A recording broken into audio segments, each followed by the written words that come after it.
Guys, അങ്ങനെ നമ്മൾ രണ്ടാമത്തെ ദിവസം യാത്ര ഇവിടെ ആരംഭിക്കുകയാണ്. നമ്മളുടെ ടൂർ ഗൈഡ് ആയിട്ടുള്ള mister Fuad. Hi Mr. Fuad, how are you? So what's our plan today? Where we are going? Today go to Gobustan, Volcano. Okay. After Fire Mountain, Fire Temple. Fire Mountain and Street. Fire Temple. What exactly there? Inside before long time, inside for Indian, Azerbaijan and Iran people for Madad. Okay. Temple. Fine. അപ്പോൾ നമ്മൾ ഈ പറഞ്ഞ സ്ഥലങ്ങളിലൊക്കെ നമ്മൾ പോവാണ്. അതിനുള്ള യാത്ര ആരംഭിക്കുകയാണ്. നമ്മുടെ ബാക്കിയുള്ള ആളുകൾ ഇവിടെ വന്നു തുടങ്ങിക്കൊണ്ടിരിക്കുന്നു. ഗൈസ്, അങ്ങനെ നമ്മൾ ആദ്യത്തെ സ്പോട്ടായിട്ടുള്ള ഗോപുസ്ഥാനിലേക്ക് എത്തിയിരിക്കുകയാണ്. നമ്മളുടെ കുറേ കാണുന്ന ഗോപുസ്ഥാൻ മ്യൂസിയമാണ്. അപ്പോൾ നമ്മൾ നേരെ ഇനി ആ മ്യൂസിയത്തിലേക്ക് കയറണം. അതിനുശേഷം ഇപ്പോൾ നമ്മുടെ ലെഫ്റ്റിൽ തന്നെ ആ മൗണ്ടൻസും കാര്യങ്ങളും കണ്ട, വലിയൊരു മൗണ്ടൻ കണ്ട. ഇപ്പോൾ ഇതുള്ളത് റോക്സും കാര്യങ്ങളൊക്കെ കാണാമല്ലോ. ആ കാണുന്ന മൗണ്ടനിലാണ് ഗോപുസ്ഥാൻ സ്ഥിതി ചെയ്യുന്നത്. ഇനി ഈ മ്യൂസിയത്തിലെ കാഴ്ചകൾക്ക് ശേഷം നമ്മൾ നേരെ ഗോപുസ്ഥാനിൽ പോകുന്നതാണ്. ഇത് ഗോപുസ്ഥാൻ മ്യൂസിയത്തിൻ്റെ റൈറ്റ് സൈഡിലായിട്ട് ടിക്കറ്റും കാര്യങ്ങളൊക്കെ കൊടുക്കുന്ന ഒരു ഓഫീസ് കാണാം. ഇവിടെ നമ്മുടെ വണ്ടിയും കാര്യങ്ങളൊക്കെ ഇവിടെ പാർക്ക് ചെയ്യാം. ഇനി നമ്മൾ നേരെ തൊട്ട് കയറാണ്.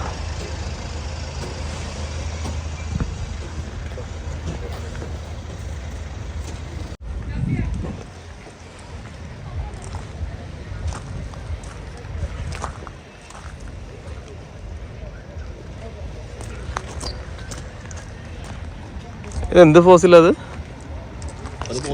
അല്ലേ?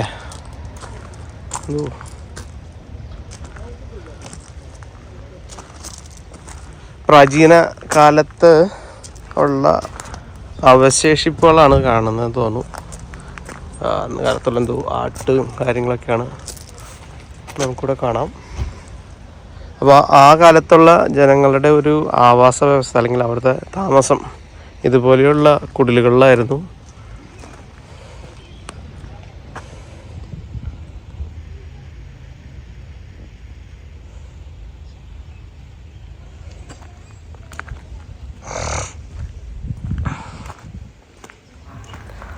നമ്മൾ മ്യൂസിയത്തിലേക്ക് കയറുമ്പോൾ തന്നെ നല്ല മഴ ചെയ്തിരുന്നു. അതുകൊണ്ട് തന്നെ അവിടെ അത്യാവശ്യം നല്ല വെള്ളവും ചെളിയും എല്ലാം മുറ്റത്തുണ്ടായിരുന്നു.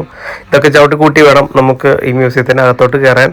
അപ്പോൾ അവിടുത്തെ മ്യൂസിയത്തിലെ ജീവനക്കാർ മാക്സിമം അവർ നന്നായിട്ട് സൂക്ഷിക്കാൻ തന്നെ ശ്രമിക്കുന്നുണ്ട്.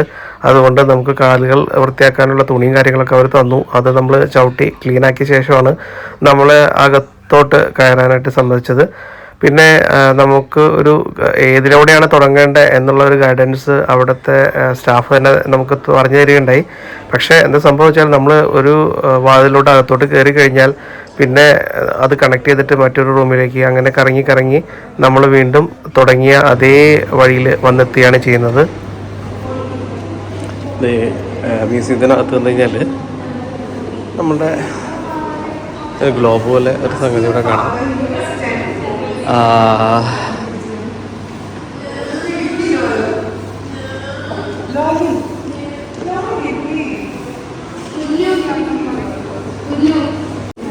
അവിടുന്ന് അടുത്ത ഒരു റൂമിലേക്ക് ചെല്ലുമ്പോൾ ഇവിടെയുള്ള പലതരത്തിലുള്ള മൃഗങ്ങളെ സ്റ്റഫ് ചെയ്തിരിക്കുന്നത് കാണാം.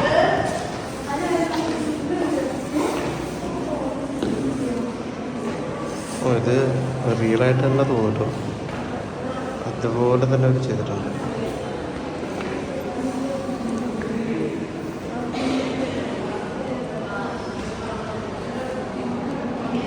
നമുക്ക് അടുത്ത റൂമിലേക്ക് ഒന്ന് കയറി നോക്കാം.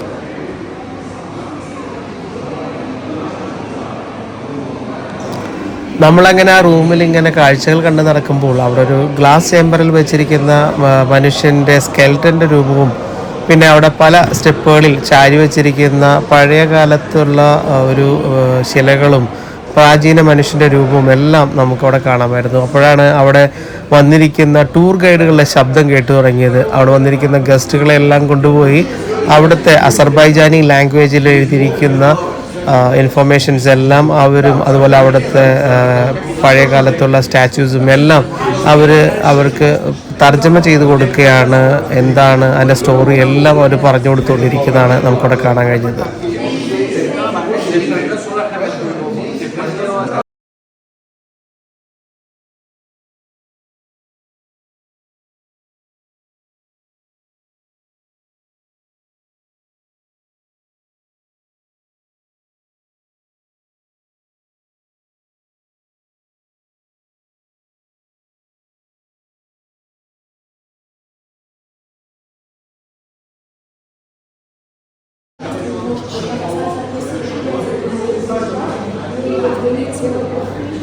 ഈ അസർബൈജാൻ യാത്രക്കിടയിൽ ഞാൻ മനസ്സിലാക്കിയ ഒരു കാര്യമുണ്ട്.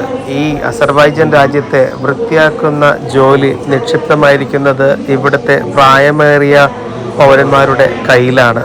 ഇതെല്ലാം ശ്രദ്ധിക്കാൻ കാരണം ഇന്ന് അസർബൈജാനിൽ നല്ല മഴയുണ്ടായിരുന്നു. അതുകൊണ്ട് തന്നെ ഞാൻ ഈ മ്യൂസിയത്തിലേക്ക് കയറുമ്പോൾ എൻ്റെ കാലിലും ഒരുപാട് ചെളി പറ്റിപ്പിടിച്ചിരുന്നു.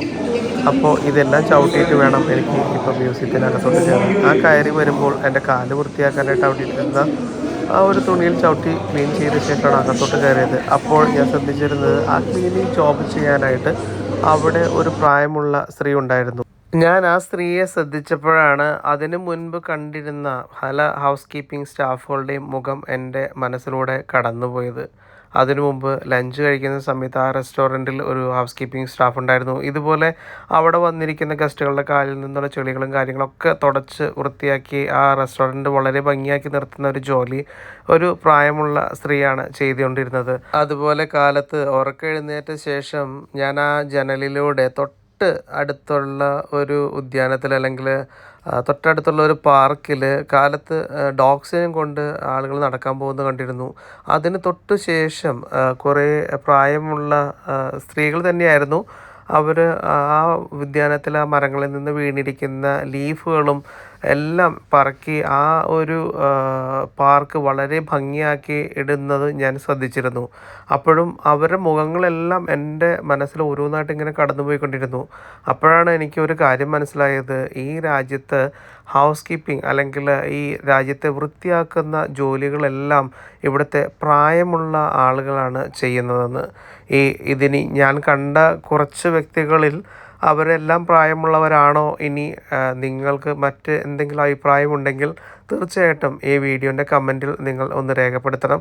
കാരണം ഞാൻ പോയിരിക്കുന്ന ആ ഒരു വഴിയിൽ കണ്ട ആളുകളെല്ലാം പ്രായമുള്ളവരെയാണ് ഞാൻ മീറ്റ് ചെയ്തത്.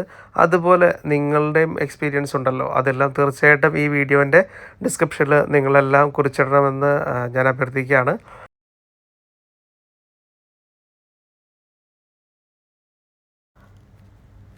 അങ്ങനെ അസർബൈജാനിലെ ചരിത്രമുറങ്ങുന്ന ഒരുപാട് കാര്യങ്ങൾ ഈ ഗോബുസ്ഥാൻ മ്യൂസിയത്തിൽ നമുക്ക് കാണുവാൻ സാധിച്ചു. ഈ മ്യൂസിയത്തിനോട് ചേർന്ന് തന്നെയാണ് ഈ ഗോബുസ്ഥാൻ എന്ന് പറയുന്ന സ്ഥലം സ്ഥിതി ചെയ്യുന്നത്. നമ്മൾ നേരത്തെ വാഹനം പാർക്ക് ചെയ്ത അവിടെ നിന്നും നമ്മൾ കണ്ട ആ വലിയ ഒരു പാറ കെട്ടുകൾ അടങ്ങിയിരിക്കുന്ന മലയിലേക്കാണ് ഇനി നമ്മളുടെ അടുത്ത യാത്ര. ഇനി അവിടെ നമുക്ക് നേരിൽ കാണാം എന്താണ് ഗോബുസ്ഥാൻ എന്നുള്ളത്. അതിനു മുമ്പ് ഈ ഗോബുസ്ഥാൻ മ്യൂസിയത്തിൻ്റെ താഴെയുള്ള നിലയിലേക്ക് ഇറങ്ങുമ്പോൾ അവിടെ അന്നത്തെ പ്രാചീന കാലത്തെ മനുഷ്യരുടെ ആ ഒരു ആവാസ വ്യവസ്ഥ അവരവിടെ കാണിച്ചിട്ടുണ്ട്, അതും 3Dയിൽ. അതിനോടൊപ്പം തന്നെ അന്നത്തെ മനുഷ്യരുടെ റിമൈനിങ്സും അതുപോലെ അന്നത്തെ കാലത്തിൽ ഫോസിൽസ്, അവരുടെ ഉപയോഗിച്ചിരുന്ന പല സാധനങ്ങളും എല്ലാം അവർ അവിടെ ഗ്ലാസ്സിനുള്ളിൽ അവർ സൂക്ഷിച്ചിട്ടുണ്ട്. മാത്രമല്ല നമ്മൾ ബാക്കിയുള്ള കാര്യങ്ങൾ അവിടുത്തെ അന്നത്തെ കാലത്തുള്ളൊരു 3D വിഷ്വൽ എഫക്ട്സ് പോലും അവിടെയുള്ള ഒരു ഭിത്തിയിലുള്ള സുഷിരത്തിലൂടെ നോക്കിക്കഴിഞ്ഞാൽ നമുക്ക് കാണാമായിരുന്നു. മരുഭൂമിയുടെ മുകളിലൂടെ ഡ്രോൺ പറക്കുമ്പോൾ കിട്ടുന്ന ആ ഒരു വിഷ്വൽ എഫക്റ്റൊക്കെ തന്നെ നമുക്ക് ഇതിലൂടെ കണ്ട് മനസ്സിലാക്കാൻ സാധിക്കും. അതാണ് അതിൻ്റെ പ്രത്യേകത.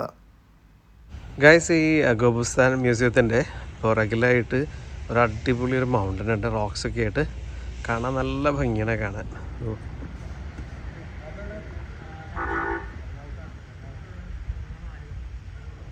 ഗൈസ്, അപ്പോൾ നിങ്ങളെല്ലാവരും ഗോബുസ്ഥാൻ മ്യൂസിയത്തിലെ വിശേഷങ്ങളെല്ലാം കണ്ടു കഴിഞ്ഞിട്ടുണ്ടാവുമല്ലോ. അപ്പോൾ ഹിസ്റ്ററി അറിയാൻ താല്പര്യമുള്ളവർക്ക് എല്ലാവർക്കും ഒരുപാട് കാര്യങ്ങൾ ഇവിടുത്തെ മ്യൂസിയത്തിൽ സൂക്ഷിച്ചിട്ടുണ്ട്. അപ്പോൾ നിങ്ങൾക്ക് ഇവിടെ വരാം, ഈ മ്യൂസിയമൊക്കെ ഒന്ന് എക്സ്പ്ലോർ ചെയ്യാം. ഓക്കെ, നമ്മളപ്പോൾ അടുത്ത സ്പോട്ടിലേക്ക് പോവുകയാണ്.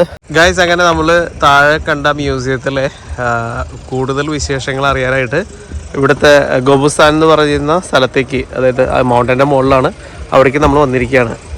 അപ്പോൾ ഇനി നമുക്ക് ഡീറ്റെയിൽ ആയിട്ട് പോയി കാണാം എന്താണ് ഇവിടെ നമുക്ക് കാണാനുള്ളതെന്ന്. ഓക്കെ.